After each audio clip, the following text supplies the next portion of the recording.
3 stroke ان کو ہو چکے ہیں، 3 مرتبہ ان کو یعنی کہ فالج کا حملہ ان پر ہوا ہے۔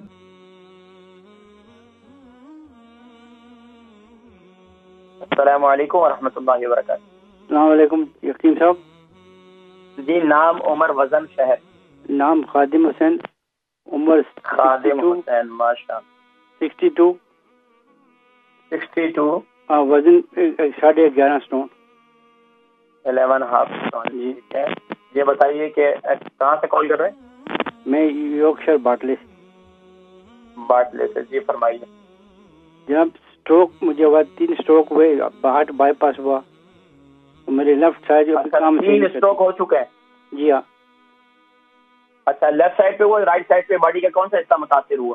لیفٹ سائڈ، بازو اور ٹانگ۔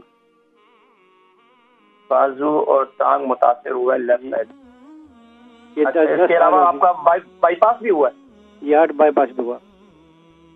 اچھا، یہ بائی پاس کب ہوا اور اسٹروک کب ہوئے تھے؟ ان کے درمیان میں کتنا فاصلہ ہے؟ اسٹروک 10 سال بھی ہو گئے، 7 سال کے بعد ہارٹ بائی پاس ہوا۔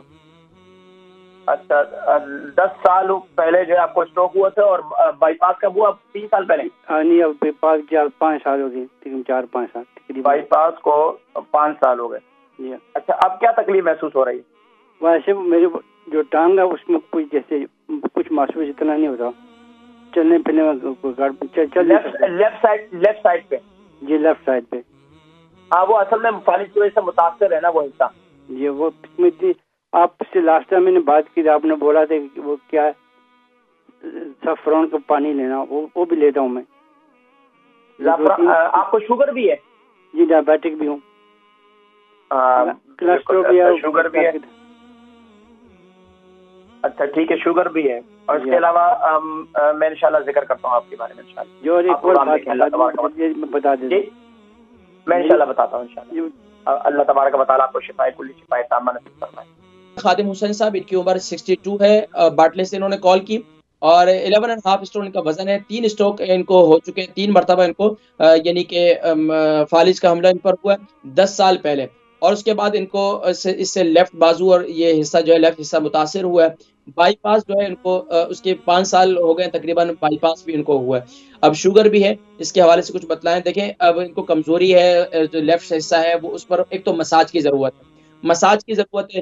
دوسرا، اگر آپ کے گھر میں بات ہے، گرم پانی ہے، اگر آپ کو بچے ماشاءاللہ اللہ رب العالمین نے اولاد کی نعمت دی ہے اور اولاد فربردار ہے، خدمت گزار ہے، تو اگر والد صاحب کو تقریباً کوئی آپ یعنی کہ یہاں ایک تو یہ پنک سالٹ ہے، پانی کے اندر ڈال کر خوب اچھی طریقے سے اس حصے کو خوب جو ہے نا مساج کریں۔ اگر تو وہاں پر اس والی مساج سے مراد یہ ہے کہ نہیں کہ پانی کے اندر تھوڑا سا اس حصے کو رکھیں، یعنی کہ آپ بات کے اندر بیٹھ جائیں پانی بھر کے، اور آپ کو کوئی پکڑ لے اور آپ کے سہارے میں تقریباً روزانہ دن میں 2 دفعہ یہ کریں، اس کے بعد مساج کر لیں۔ مساج کر کے اپنے اس حصے پر آپ جو ہے کوئی گرم قسم کی پٹیاں ملتی ہیں یا کوئی گرم حصہ جو ہے اس کے اوپر کوئی کپڑا باندھ دیں، اس سے انشاءاللہ العزیز وہ حصہ جو ہے آپ کا آہستہ آہستہ بہتر ہونا شروع ہو جائے گا۔ لیکن اس کے ساتھ ساتھ آپ کے پاؤں کے تلووں کا مساج کی بہت زیادہ ضرورت ہے، پاؤں کے تلووں کا مساج اور گردن کے پچھلا حصہ، اس کا مساج کرنا انتہائی ضروری ہے۔ اور اس کے مساج کے لیے میں نے بتلاتا ہوں ہمیشہ زیتون کا تیل، کلونجی کا تیل اور تل کا تیل، یہ تینوں تیل لے کر نیم گرم کر کے اس کا مساج کریں، یہ بہترین چیز ہے، اس سے انشاءاللہ کافی فائدہ ہوگا۔ اور کھانے کے لیے آپ کے لیے کیا ہے؟